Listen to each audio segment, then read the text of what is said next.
सब्र और सहनशीलता कोई कमजोरियां नहीं होती, यह वह ताकत होती है जो सब में नहीं होती। मैं एसपी शुक्ला आप सभी विज्ञ साथियों का एसपी शुक्ला एजुकेट परिवार में स्वागत, वंदन एवं कोटि कोटि अभिनंदन करता हूं।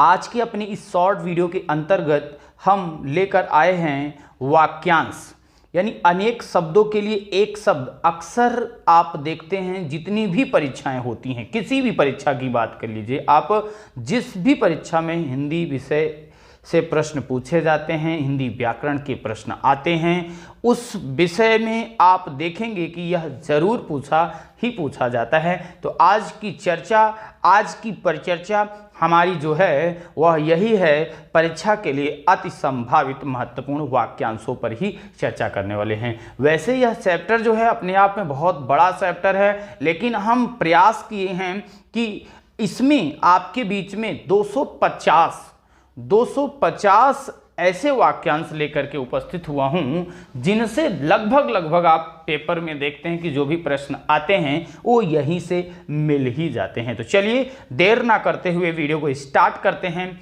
ऐसे हमारे साथी जो चैनल पर पहली बार विजिट कर रहे हों, चैनल को सब्सक्राइब, साथ में बेल आइकन को दबा लिया करें, जिससे कि आपको आने वाले सभी वीडियोस के नोटिफिकेशन मिल सकें। और एक काम आप अवश्य किया करिए साथियों, लास्ट में आपसे जो पूछे जाते हैं प्रश्न, उनके जवाब भी आप कमेंट के माध्यम से दिया करिए। इससे हमें यह पता चल पाता है कि कितने बच्चे आप एक्टिव हैं, और हो सके तो वीडियो को लाइक शेयर करना बिल्कुल ना भूला करें। आइए सेशन की शुरुआत करते हैं पहले पॉइंट के साथ, पहले प्रश्न के साथ। आपसे आपकी परीक्षा में यही क्वेश्चन पूछा जा सकता है कि मृग जैसे लोचन हैं जिसके, देखिए क्वेश्चन करा है मृग जैसे लोचन हैं जिसके। लोचन का मीन्स होता है आंख, यानी मृग जैसे लोचन हैं जिसके वाक्यांश के लिए एक शब्द क्या होगा, तो मृग जैसे लोचन हैं जिसके वाक्यांश के लिए मृग लोचनी होता है। उसे क्या कह सकते हो भैया, मृग लोचनी कह सकते हो, यानी मृग लोचनी। अच्छा, मृग लोचनी के साथ ही साथ अब देखिए मृग नयनी भी कह सकते हो, मृग नेत्री भी कह सकते हो, और मृग लोचनी परस्पर ये समानार्थी हैं। यानी मृगलोचनी तो होता ही होता है, यानी मृगलोचनी के साथ ही साथ अगर ऑप्शन में ना हो तो मृगनयनी भी हो सकता है और मृगनेत्री भी हो सकता है। यानी एक ही क्वेश्चन में आप 3 प्रश्न पा रहे हैं। क्या, देखिए मृगनयनी, मृगनेत्री एवं मृगलोचनी ये परस्पर समानार्थी शब्द हैं। आपसे क्वेश्चन पूछा जा सकता है कि मृगनयनी का समानार्थी शब्द कौन सा है, तो वहां भी आप इस प्रश्न को कर ले जाएंगे। आइए इसके बाद दूसरा पॉइंट आपको दिख रहा है, जो समाचार भेजता हो, जो समाचार भेजता हो उसके लिए एक शब्द क्या होता है, उसे संवाददाता कहा जाता है। सूचना देने वाला सूचक तथा समाचार पहुंचाने वाला जो होता है उसे दूत कहा जाता है या दूत कहते हैं। जल में रहने वाला प्राणी के लिए एक शब्द जलचर होता है। जल में जन्म लेने वाला जलज कहलाता है। जल को धारण करने वाला जलधर तथा समुद्र को जलनिधि कहते हैं। अगर आप देखेंगे बहुत बारीकी से जब हम चर्चा करेंगे तो इन प्रश्नों पर चर्चा करेंगे। जलज का मतलब आप जब पर्यायवाची की बात करते हो तो आप कहते हैं गुरुजी जल प्लस जा मिलकर के बना जलज, और जा का मतलब होता है जन्म लेने वाला। किसमें, जल में जन्म लेने वाला, यानी जल में जन्म कौन लेता है, कीचड़ में जन्म लेता है कौन, आपने पढ़ा होगा कमल के बारे में, तो इसे भी आप कमल का पर्यायवाची भी कह सकते हो। जल को धारण करने वाला जलधर, जल समुद्र को आप जलनिधि कहते हो, इसीलिए क्योंकि जल को धारण करने वाला जलधर होता है, तो जलधर का पर्यायवाची आप समुद्र भी कह सकते हो और समुद्र को आप जलनिधि भी कह सकते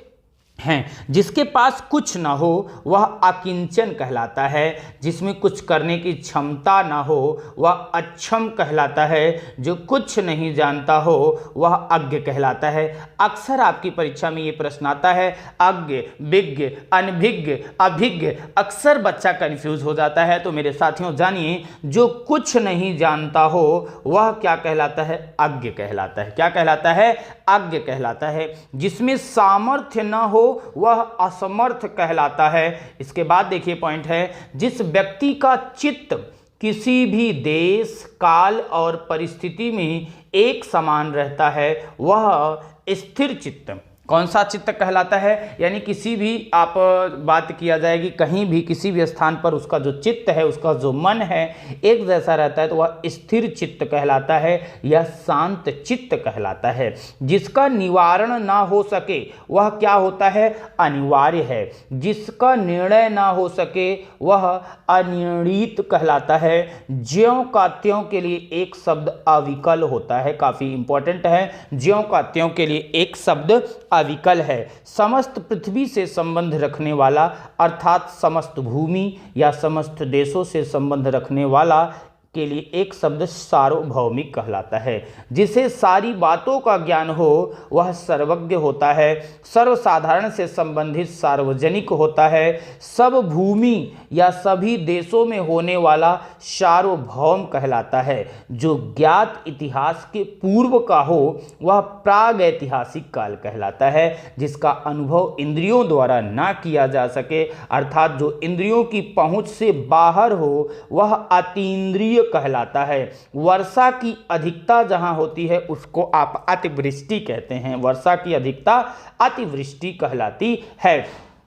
कोई बात जो बढ़ा चढ़ाकर कही गई हो वह अतिशयोक्ति कहलाती है। जिसके आने की तिथि ना हो उसे अतिथि कहते हैं। ना बहुत गर्म ना बहुत ठंडा समशीतोष्ण कहलाता है। जो सबको समान भाव से समझता हो यानी देखता हो वह समदर्शी कहलाता है। उसी समय में होने या रहने वाला समसामयिक कहलाता है। वर्तमान समय या ठीक समय पर होने वाला सामयिक कहलाता है। जो अधिक बोलता है उसे वाचाल कहते हैं। जो अपेक्षाकृत कम बोलता है उसे मितभाषी कहते हैं। अक्सर जो है बच्चा वाचाल, मितभाषी, मृदुभाषी, मितव्ययी में परेशान हो जाता है, तो जानते रहिए जो अपेक्षाकृत कम बोलता हो उसे मितभाषी कहते हैं। मृदु या मीठा बोलने वाला मृदुभाषी कहलाता है। कम या नपा तुला खर्च करने वाला मितव्ययी कहलाता है। थोड़ा और नपा तुला भोजन करने वाला मिताहारी कहलाता है। मतिमंद होने की अवस्था मतिमांद कहलाती है। जो मद्यपान करने का आदी हो उसे मद्यप कहते हैं। जो शीघ्र ही किसी बात या युक्ति को सोच ले उसे प्रत्युत्पन्नमति कहते हैं। काफ़ी इंपॉर्टेंट है, यहाँ से भी प्रश्न पूछे जा सकते हैं। आइए बात करते हैं नेक्स्ट पॉइंट पर। किसी के उत्तर में जो ठीक समय पर उत्पन्न हो उसे प्रत्युत्पन्न कहते हैं। उत्तर द्वारा खंडन करके कहा हुआ प्रत्युक्त कहलाता है। जो कहीं जाकर लौट आया हो उसे प्रत्यागत कहते हैं। जिसकी प्रताड़ना या ठगी की गई हो उसे प्रताड़ित कहते हैं। जो प्रमेय यानी प्रमाण से सिद्ध ना हो सके उसे अप्रमेय कहते हैं। जो मापा तोला जा सके उसे परिमेय या परिमित कहते हैं। अब यही कहता है कि जो मापा तोला ना जा सके उसको आप अपरिमेय भी कह सकते थे। जो प्रमेय प्रमाण से सिद्ध ना हो उसे अप्रमेय कहते हैं। आवश्यकता से अधिक धन का ग्रहण ना करना अपरिग्रह कहलाता है। जिसका परिहार यानी त्याग ना हो उसे अपरिहार्य कहते हैं। जिसने मृत्यु को जीत लिया हो उसे मृत्युंजय कहते हैं। जो मरण की ओर उन्मुख हो उसे मरणोन्मुख कहते हैं। जिसे मोक्ष की कामना या इच्छा हो वह मुमुक्षु कहलाता है। मर जाने की कामना मुमूर्षा कहलाती है। जिसे मर जाने की इच्छा हो वह मुमूर्षु कहलाता है। आइए अगले पॉइंट पर चलते हैं। कह रहा कि मोक्ष प्राप्त करने की इच्छा मुमुक्षा कहलाती है। मन को हर लेने वाला मनोहर कहलाता है। किसी बात के मर्म का मतलब होता है गूढ़ रहस्य को जानने वाला मर्मज्ञ कहलाता है। जिसके हृदय को चोट पहुंची हो उसे मर्माहत कहते हैं। वह स्थिति जब मुद्रा का चलन अधिक हो मुद्रा स्फीति कहलाती है। जिसका मन किसी दूसरी ओर लगा हो वह अन्य मनस्क कहलाता है। किसी और स्थान पर के लिए एक शब्द अन्यत्र है। जिसका अपकार किया गया हो के लिए एक शब्द उपकृत है। जिसके अंग दुरुस्त ना हो उसे अपंग कहते हैं। जिसे मारना जिसे मरना उचित ना हो, जिसे मारना उचित ना हो उसे अवध्य, यहाँ मारना लिख लीजिएगा, जिसे मारना उचित ना हो उसे अवध्य कहते हैं। जिसका वर्णन ना हो सकता हो उसके लिए एक शब्द अवर्ण कहलाता है। जिसका संबंध उपनिवेश से हो उसे औपनिवेशिक कहते हैं। हाथी की पीठ पर रखे जाने वाला आसन जो होता है उसको हौदा कहते हैं। घोड़े की पीठ पर रखे जाने वाली गद्दी को जीन कहते हैं। आपसे बहुत इंपॉर्टेंट है, हौदा तो आपका आसान हो जाता है, जीन में बच्चा परेशान हो जाता है। याद कर लीजिए, घोड़े की पीठ पर रखने की गद्दी को क्या कहते हैं साथियों? जीन कहते हैं। आगे बात करते हैं, घोड़े आदि की पीठ पर कसने की जीन को काठी कहते हैं। लोहे के जाल का बना कवच जो युद्ध में पहना जाता है उसे बख्तर या बख्तर कहते हैं। हमेशा रहने वाला के लिए एक शब्द शाश्वत होता है। प्राण देने वाले को प्राणदा कहते हैं। पृथ्वी से संबंधित पार्थिव कहलाता है। छाती के बल चलने वाला उरग कहलाता है। भुजा के बल चलने वाला भुजंग कहते हैं। निष्फल न होने वाला अमोघ कहलाता है। बिना हल जोते उगने वाली फसल आकृष्ट पंचा कहलाती है। वह भूमि जो पहले न जोती गई हो उसे आकृष्ट पूर्वा कहते हैं या आकृष्ट पूर्वा कहलाती है। जो तर्क से सिद्ध न हो उसे अतर्क्य कहते हैं। पश्चिम दिशा जिसमें सूर्य अस्त होता है उसे अथमना कहते हैं। वह जिसने किसी से ऋण लिया हो अधमर्ण कहलाता है। वह वस्तु जिस पर अधिकार जताया जाए अध्यर्थ कहलाता है। अध्यर्थ कहलाता है। अगले पॉइंट पर आइए, जिसकी कीमत कम हो उसे अनर्ध्य कहते हैं। दूर से फेंक कर चलाया जाने वाला हथियार अस्त्र कहलाता है। अब देखिए, अस्त्र और शस्त्र पूछा जाता है तो दूर से फेंक कर चलाया जाने वाला हथियार जो होता है वह अस्त्र कहलाता है। सभी प्रकार के हथियार को आयुध कहते हैं। वह हथियार जो हाथ में थाम कर चलाया जाता है उसे शस्त्र कहते हैं। अस्त्र और शस्त्र में अंतर ऐसे समझ जाए, जैसे आप किसी को ईंटा पत्थर खींच के मारते हो, पहले धनुष और तीर से मार होती थी ना, तो अस्त्र कहलाएंगे। और शस्त्र क्या होता है? जैसे तलवार से कोई मार रहा है, आप लोग देखती होंगी औरतें जो है अपने पति देव को जो है बेलना से मारती हैं, तो ये क्या कहलाता है? आपका शस्त्र है। ये आपका क्या है? शस्त्र है। चलिए आगे, दीन दुखियों को भोजन देने की व्यवस्था को सदावर्त कहते हैं। एक साथ कई लोगों के लिए भोजन देने की व्यवस्था जो होती है उसको भंडारा कहते हैं। धर्म के प्रति किया गया कार्य धर्मार्थ कहलाता है। जिसने ऋण चुका दिया हो वह उऋण कहलाता है। मिट्टी से बना वस्तु मृण्मय कहलाती है। जिसने परीक्षा पास कर ली हो उसे उत्तीर्ण कहते हैं। जिस वस्तु में भार ना हो उसे भारहीन कहते हैं। जिसका जन्म पहले हुआ हो वह अग्रज कहलाता है। जो आगे रहता हो वह अग्रणी होता है।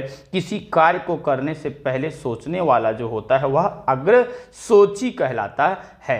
आइए नेक्स्ट पॉइंट पर बात करते हैं। जहां जाया ना जा सके उसे अगम्य कहते हैं। किसी के गुण को भी अवगुण समझना असूया कहलाता है। यानी किसी के अंदर गुण है लेकिन उसको भी आप अवगुण समझ रहे हैं तो वह असूया कहलाता है। जो वश में ना हो उसे अनायत कहते हैं। जीतने की इच्छा जिगीसा कहलाती है। अधिक समय तक जीने की इच्छा को जिजीविषा कहते हैं। जान से मारने की इच्छा को जिघांसा, यहाँ पे देखिएगा, जान से मारने की इच्छा को जिज्ञासा कहते हैं। यहाँ पर जिज्ञासा है, ये आप पॉइंट पकड़िएगा, इंपॉर्टेंट है। अधिक समय तक जीते रहने का इच्छुक जिजीविषु कहलाता है। जिजुविषु, जिजीविषा, जिगीषा सब में अंतर है, इसे आप जानते रहिएगा। जो जन्म से ही अंधा हो उसे जन्मांध कहते हैं। अन्न को पचाने वाली अग्नि को जठराग्नि या जठरानल कहते हैं। बड़वाग्नि सागर में लगी आग को कहते हैं बड़वाग्नि। जंगल में लगने वाली आग को दावानल या दावाग्नि कहते हैं। धीमी गति से लगने वाली आग को मंदाग्नि कहते हैं। विरह की आग को विरहाग्नि कहते हैं। जो पहले कभी ना हुआ हो उसे अभूतपूर्व कहते हैं। क्या कहलाता है? अभूतपूर्व कहलाता है। जो पहले ना हो रहा हो या ना हुआ हो उसे अपूर्व कहते हैं। जिसके समान कोई दूसरा ना हो उसे अद्वितीय कहते हैं। जिस पर अभियोग लगाया गया हो उसे अभियुक्त कहते हैं। जो किसी पर अभियोग लगाए उसे अभियोगी कहलाता है। जो घबराने वाला ना हो उसे अकातर कहते हैं। अत्यंत सूक्ष्म होने की शक्ति प्राप्त होना अणिमा कहलाती है। जो बुलाया ना गया हो अनाहूत कहते हैं। जो ना आया हो अनागत कहलाता है। जो परीक्षा में उत्तीर्ण ना हो उसे अनुत्तीर्ण कहते हैं। जो किसी कार्य में सफल ना हो उसे असफल कहते हैं। देखिए क्या करें, जो किसी कार्य में सफल ना हो उसे असफल कहते हैं। जो योग्य ना हो उसे अयोग्य कहते हैं। उपकार ना मानने वाला कृतघ्न कहलाता है। उपकार करने वाला उपकारी कहलाता है। उपकार मानने वाला कृतज्ञ कहलाता है। एक पॉइंट आपको बता देना चाहूँगा साथियों, जैसे आज आप ये पढ़ रहे हैं अनेक शब्दों के लिए एक शब्द, इसको याद करने का, और आप क्योंकि हिंदी भाषी क्षेत्र से हैं या हिंदी की तैयारी कर रहे हैं, आप शिक्षक बनने जा रहे हैं साथियों, आप अपने जीवन में इसे लाइए। किसी के लिए आप जो है इसी तरीके से शब्दों का प्रयोग करिए, तब पर भी बहुत सी चीज़ें आपको याद आ जाएंगी और आपके आम जीवन में भी लगेगा कि अब हमारी हिंदी जो है हमारे कण कण में, हमारे रग रग में, हमारे मन में, हमारे रोम रोम में बस चुकी है और चीज़ें बहुत ही आसान हो जाएंगी। जैसे आप करें उपकार ना करने वाला कोई मिला तो उसको आप कहिए भैया आप लोग अनुपकारी हैं। क्या हैं? अनुपकारी हैं। इसी तरीके से कहिए। तो उपकार ना करने वाला अनुपकारी। जैसे पूजा के योग्य कोई सामान आप देखते हैं, मान लीजिए आपने कुछ किया, अगरबत्ती मिली, धूप बत्ती मिली या पुष्प मिला, कुछ मिला, तो आपने कहा नहीं ये तो पूजनीय है। क्या है? पूजनीय है। या कोई पंडित जी लोग मिले, आपको लगा ये बड़े ही अच्छे हैं, ये बड़े ही संस्कार देते हैं, ये क्या है? पूजनीय हैं। क्या है? पूजनीय हैं। आपने एसपी शुक्ला एजुकेट संस्थान पर पढ़ा, आपको पढ़ने के बाद चीज़ें समझ में आई तो आपको लगा नहीं ये सर तो बहुत अच्छा पढ़ाते हैं, ये पूजनीय हैं। तो पूजनीय का मतलब आप उनका आदर करेंगे, सम्मान करेंगे ना। तो पूजा के योग्य जो है वह क्या कहलाता है? उसके लिए एक शब्द पूजनीय या पूज्य कहलाता है। जिसकी कामना पूरी हो गई हो उसके लिए एक शब्द पूर्ण काम होता है। एक बार कही बात को दोहराते रहना पिष्ट पेषण कहलाता है। इंपॉर्टेंट है। पशुओं की तरह आचरण करने वाला पाशविक कहलाता है। जिसका जन्म निम्न वर्ग में हुआ हो या तो शूद्र वर्ग में जन्मा हो उसके लिए एक शब्द अंत्यज कहलाता है। क्या कहलाता है? अंत्यज कहते हैं। मन में होने वाला या स्वाभाविक ज्ञान को अंतर ज्ञान कहते हैं। किसी देश के अंदर होने वाला या उससे संबंध रखने वाला अंतर्देशीय कहलाता है। जो किसी वस्तु के अंदर दृढ़तापूर्वक विद्यमान या स्थित है उसे अंतर्निष्ठ कहा जाता है या अंतर्निविष्ट कहलाता है। गुरु के समीप रहने वाला छात्र अंतेवासी कहलाता है। स्वर्ग में इंद्र का उपवन जो होता है उसे नंदन कहते हैं या नंदन कहलाता है। देवताओं का उपवन नंदन कानन कहलाता है। जो बहुत जानकार हो अर्थात बहुत से विषयों का जानकार हो उसके लिए बहुज्ञ कहा जाता है। जानने की इच्छा रखने वाला जो होता है वह जिज्ञासु कहलाता है। नेक्स्ट पॉइंट पर आइए। जो कम जानता हो अल्पज्ञ कहलाता है। जिसे समाज या जाति से बाहर निकाल दिया गया हो वह बहिष्कृत कहलाता है। बहुत सी भाषाएं जानने वाला बहुभाषाविद कहलाता है। जिसको किसी बात की खबर ना हो बेखबर कहते हैं। जिसने अनेक विषयों का ज्ञान सुना और स्मरण कर लिया हो उसे बहुश्रुत कहते हैं। सूर्योदय से पहले 2 घड़ी तक का पवित्र समय जो होता है वह ब्रह्म मुहूर्त कहलाता है और ब्रह्म मुहूर्त में उठना चाहिए। विद्यार्थियों के लिए बड़ी ही समस्या होती है, लेकिन ब्रह्म मुहूर्त में जगने का अपना अलग ही एक मकसद होता है। ठीक है। जिसने इंद्रियों पर विजय प्राप्त कर लिया हो उसे जितेंद्रिय कहते हैं। जन्म से 100 वर्ष का समय जन्मशती कहलाता है। जो वृद्ध होने के कारण जर्जर हो गया हो उसे जरा जीर्ण कहते हैं। सारे जीवन में किसी के कार्यों कार्यों आदि का विवरण जीवन चरित्र कहलाता है। जिसकी आशा ना की गई हो उसे अप्रत्याशित कहते हैं। सामान्य या व्यापक नियम के विरुद्ध बात जो होती है वह अपवाद कहलाती है। जिसके लिए कोई बाधा या रोक टोक ना हो उसे अबाध कहते हैं या अबाध कहलाता है। कोई काम स्वभाववश करते रहने की क्रिया जो होती है वह अभ्यास कहलाती है। नेक्स्ट पॉइंट, जो कभी प्रकाश में ना आया हो या जिसका प्रकाशन ना हुआ हो उसे अप्रकाशित कहते हैं। जिसका कोई शत्रु पैदा ही ना हुआ हो उसे अजात शत्रु कहते हैं। जिसकी भुजाएं जानू का मतलब क्या होता है, घुटने तक लंबी हो उसे आजानु बाहु कहते हैं। जिस शत्रु की जानकारी ना हो उसे अज्ञात शत्रु कहते हैं। जो इससे पूर्व पैदा ही ना हुआ हो उसे अजात पूर्व कहते हैं। जिसके कुल का पता ना हो उसे अज्ञात कुल कहते हैं। कई व्यक्तियों में एक के लिए एक शब्द जो होता है अन्यतम कहलाता है। जिस कल्पित पर्वत के पीछे सूर्य अस्त होता है उसे अस्ताचल कहते हैं। काफ़ी इंपॉर्टेंट है। जहाज़ों को रात्रि में मार्ग दिखाने वाला प्रकाश स्तंभ जो होता है आकाशदीप कहलाता है। अपने ऊपर निर्भर रहने वाला आत्मनिर्भर कहलाता है। बालक से वृद्ध तक सभी के लिए एक शब्द आबाल वृद्ध कहलाता है। ऋषि का कहा हुआ वचन आर्ष वचन कहलाता है।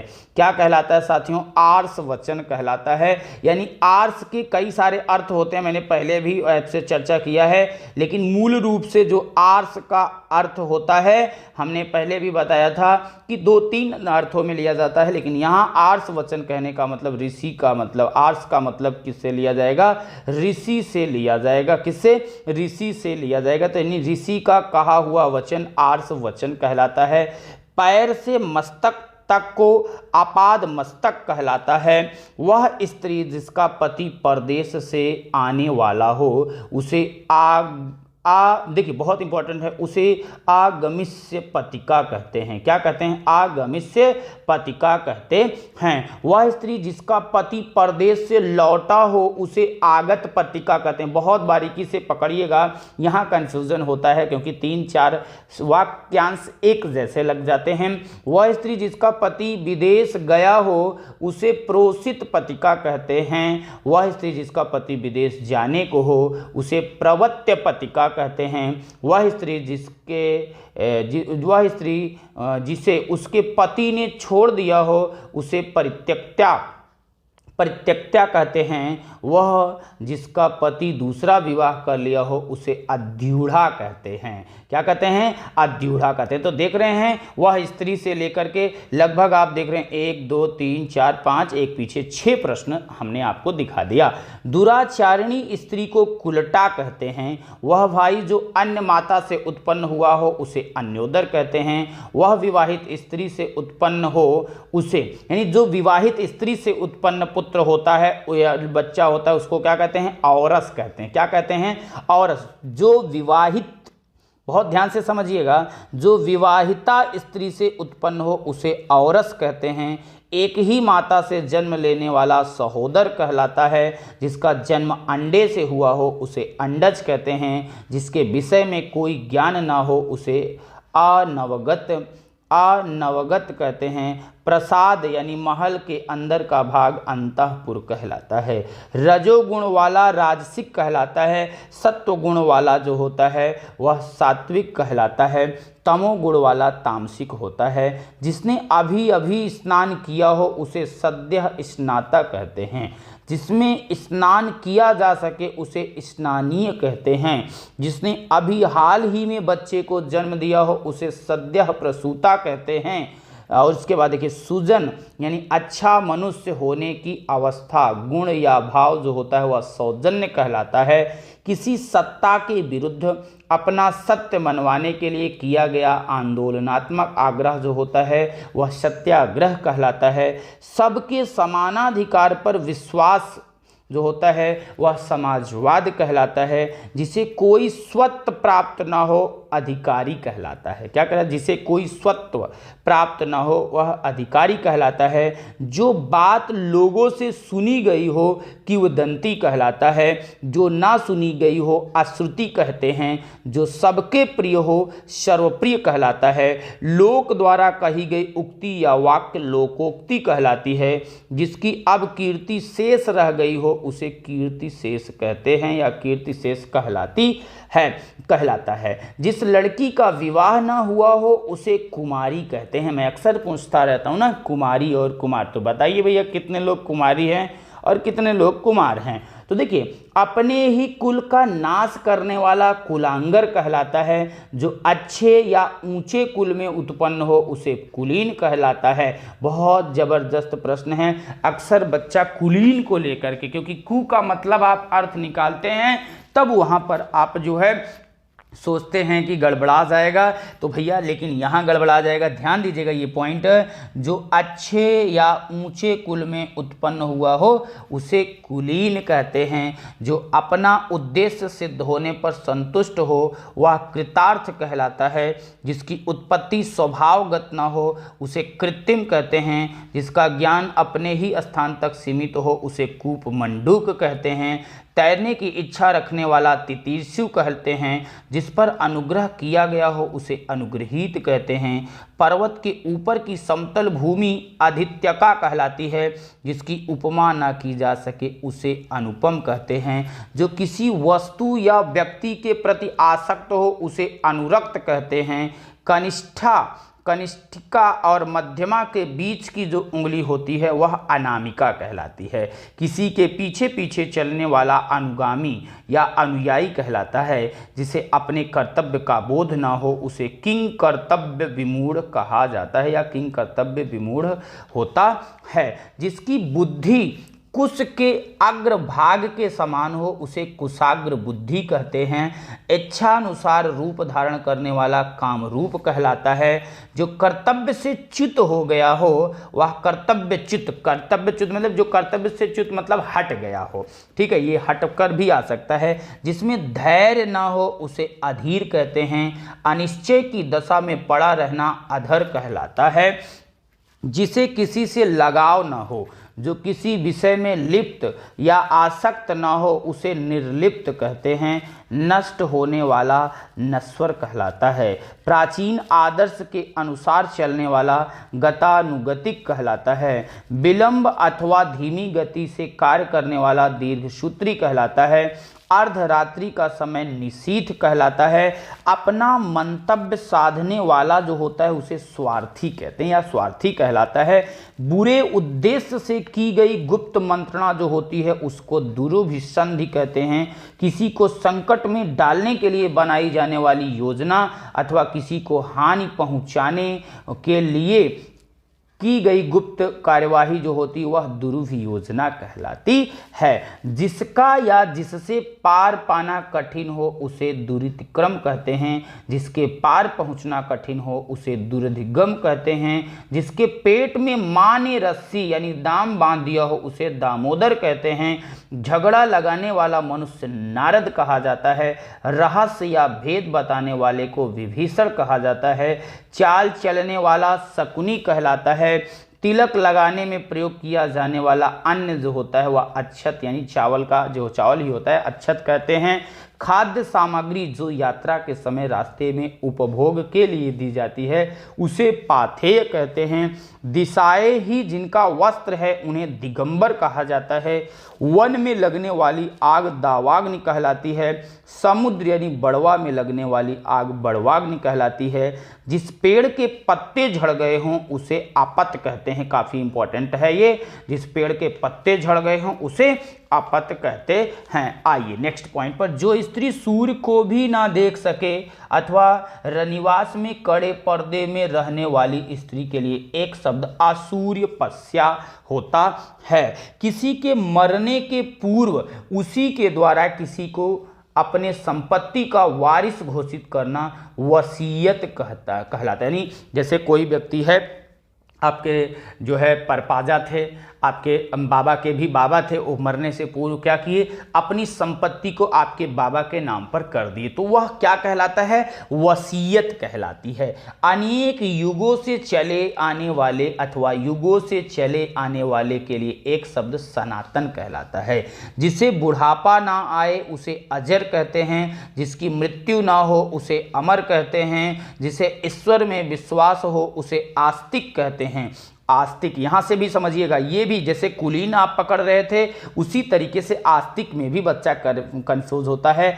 आस्तिक का मतलब होता है जिसमें ईश्वर की विश्वास देखी जाती है, वह आस्तिक कहलाता है। जो क्षमा करने योग्य नहीं है उसे अक्षम्य कहते हैं।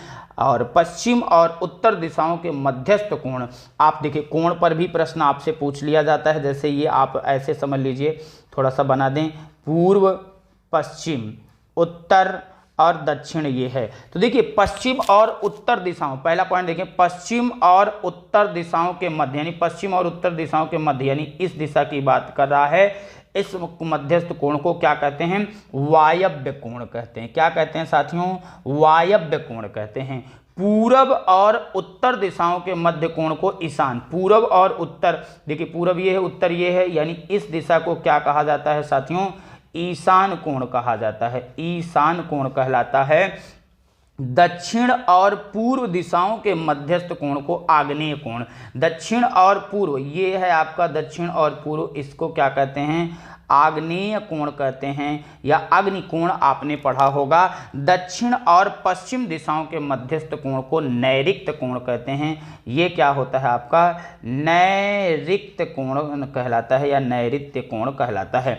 अब मैं याद करने का आपको तरीका बता दूं, ऐसे समझ जाइए, ऐसे याद करिए, अग्निकोण, नैऋत्य कोण, वायव्य कोण, ईशान कोण। या आप अपने पीछे से, जैसे आप मान लीजिए पूर्व की दिशा की तरफ खड़े हो गए, मुख करके आप खड़े होते हैं, तो आप ऐसे समझ जाइए, पूर्व दिशा की ओर आप मुख करके खड़े हुए, आपका जो राइट हैंड है वह ईशान कोण, ईशान कोण से आप चीजों की शुरुआत करिए, ईशान कोण से आप क्या करिए, शुरुआत करिए। ईशान कोण है, राइट हैंड पर ईशान कोण, लेफ्ट हैंड पर आप नहीं सॉरी राइट हैंड पे साथियों लेफ्ट हैंड है, ये कौन सा, लेफ्ट हैंड आपका ईशान कोण, और राइट हैंड पर क्या है आपका आग्नेय कोण। तो ऐसे याद कर लीजिए, ईशान से याद करिए, आप ईशान से बढ़िए, ईशान कोण, पहले आप ईशान कोण मानिए, ईशान कोण, अग्निकोण, नैऋत्य कोण, और उसके बाद होता है वायव्य कोण। आप लोगों ने देखा होगा कि पंडित जी लोग जब आपकी शादी हुआ करती होगी तो वहां पर कोण बनाया करते थे ना, तो वही सेम प्रक्रिया को याद करके ये पॉइंट आप तैयार कर सकते हैं। बहुत इंपॉर्टेंट है, क्वेश्चन जो पूछ लेता है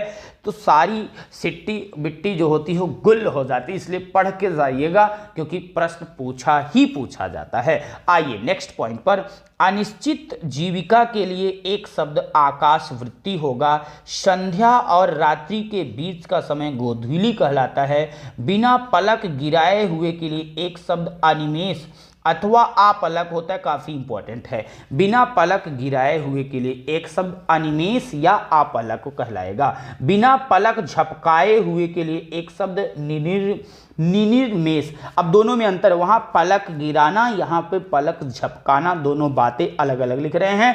यानी बिना पलक गिराए हुए के लिए एक शब्द अनिमेष अथवा अपलक होगा। बिना पलक झपकाए हुए के लिए एक शब्द निर्निमेष होगा। प्रिय वचन बोलने वाली स्त्री के लिए एक शब्द प्रियम बदा होता है। प्रेमिका के लिए प्रेयसी, जो प्राणों के समान प्यारी हो वह प्राण प्रिया कहलाती है। अक्सर जो है शादी के पहले जो है बच्चों को सब प्राण प्रिया लगती है ना। चलिए आगे, जिसका दमन करना कठिन हो उसे दुर्दमनीय कहते हैं। कही हुई बात को बार बार कहना पुनरुक्ति कहलाता है। पुनरुक्ति कहलाता है, यानी कोई बात कही गई और उसको फिर कह दिया गया तो वह आपका पुनरुक्ति कहलाता है। जिसका उत्तर ना दिया गया हो उसे अनुत्तरित कहते हैं। अनुत्तरित कहते हैं। जिस स्त्री का पति जीवित हो उसे सधवा कहते हैं। जिस स्त्री के पुत्र पति ना हो उसे अवीरा कहते हैं। जिसके पुत्र भी ना हो पति भी ना हो उसे अवीरा कहते हैं। जिस स्त्री के पुत्र पति हो उसे पुरुंद्री कहते हैं। ऐसे आप जान जाइए, आप के पास अगर पति देव भी हैं और पुत्र भी है तो आप क्या हैं, पुरुंद्री हैं। क्या हैं, पुरुंद्री हैं। अभी आपकी शादी नहीं नहीं हुई, दोनों स्थिति हो, जिस स्त्री के पुत्र पति ना हो। अब दो स्थिति बन सकती है, पुत्र और पति कब नहीं होगा, शादी के पहले भी नहीं होगा और शादी के बाद भी बड़ा दुर्भाग्य वाली बात घटित हो जाए, तब ऐसा भी देखने को मिलता है कई जगह ना। तो जिस स्त्री के पुत्र पति ना हो उसे अवीरा कहते हैं, जिस स्त्री के पुत्र भी हों पति भी हों उसे पुरंदरी कहते हैं। ठीक है, अंतिम पॉइंट है, ऐसा ग्रहण जिसमें सूर्य पूरा ढक जाए उसे खग्रास कहते हैं। सबसे पहले क्वेश्चंस पर जवाब देने से पूर्व एक कमेंट जरूर करके बताइएगा साथियों, यह मेरा प्रयास आपके लिए कितना सफल है, क्योंकि आपके एक कमेंट से, आपके एक लाइक से हमारे अंदर भी वह मोटिवेशन जगता है, हमें भी लगता है कि हाँ नहीं, हमें बच्चों के लिए कुछ ना कुछ करना चाहिए। इसी तरीके से हम शॉर्ट वीडियो बनाने के लिए प्रेरित होते रहें, इसलिए आप सभी के सामने एक लक्ष्य जरूर रखा करिए कि वीडियो को लाइक शेयर करने में कोई कंजूसी ना किया करिए। आइए 5 प्रश्न, आज के सेशन में 5 प्रश्न पूछे जाएंगे जिनका जवाब आपको देना होगा कमेंट के माध्यम से। पहला क्वेश्चन आपके स्क्रीन पर है, युद्ध की इच्छा रखने वाला के लिए एक शब्द क्या होगा, योद्धा, युद्धरत, युद्धवीर या युयुत्सु। इसका जवाब आपको देना है कमेंट के माध्यम से। दूसरे प्रश्न पर चलते हैं, तैरने या पार होने का इच्छुक के लिए एक शब्द तैराक, तितीर्षु, तारक या तारणक होगा। इसका भी जवाब कमेंट के माध्यम से देना है। तीसरा क्वेश्चन, बुरे उद्देश्य से की गई गुप्त मंत्रणा के लिए एक शब्द दुरुत्क्रम, दुरुधिगम, दुरुभिसंधि या दुरुभियोजना होगा। इसका जवाब देना है कमेंट के माध्यम से। चौथा प्रश्न, गुरु के समीप रहकर अध्ययन करने वाला के लिए एक शब्द होगा शिष्य, आश्रमवासी, विद्यार्थी या अंतेवासी। इस प्रश्न का भी जवाब देना है कमेंट के माध्यम से। अंतिम प्रश्न आपके स्क्रीन पर, जो क्षीण ना हो सके उसके लिए उपयुक्त शब्द होगा अमिट, अपार, अक्षय या अनंत। इसका भी जवाब देना है साथियों कमेंट के माध्यम से। आशा एवं उम्मीद है कि आपको यह सेशन अवश्य समझ में आया होगा। छोटी सी सूचना बता देना चाहूँगा साथियों, TGT, PGT, LT grade, UGC, net JRF, GIC, assistant professor, DSSB के साथ ही साथ यूपी टेट, सुपर टेट और यूपी पुलिस के लिए एसपी शुक्ला एजुकेट संस्थान लेकर आने वाला है बहुत जल्द। बहुत अच्छे बैच, प्रैक्टिस बैच और बहुत सारे बैचेस हमारे यहाँ चल रहे हैं। किसी प्रकार की जानकारी के लिए संस्थान का ये नंबर, व्हाट्सएप नंबर आपको दिख रहा है 9415800659 पर एंट्री। जिसके लिए भी आप जानकारी लेना चाहते हैं, एडमिशन लेना चाहते हैं, आप मैसेज करके जानकारी ले सकते हैं, या जो संस्थान के नंबर्स आपको दिख रहे हैं इन नंबरों पर आप जो है किसी भी नंबर्स पर आप कॉल करके अपनी जानकारी को प्राप्त कर सकते हैं। वीडियो को लाइक करना, शेयर करना बिल्कुल ना भूलें। मिलते हैं अगले पार्ट में कुछ ऐसे ही महत्वपूर्ण टॉपिक के साथ जो आपकी आगामी परीक्षाओं के लिए होंगे काफ़ी खास। आज के लिए इस सेशन में इतना ही। Thanks for watching, all the best, take care all of.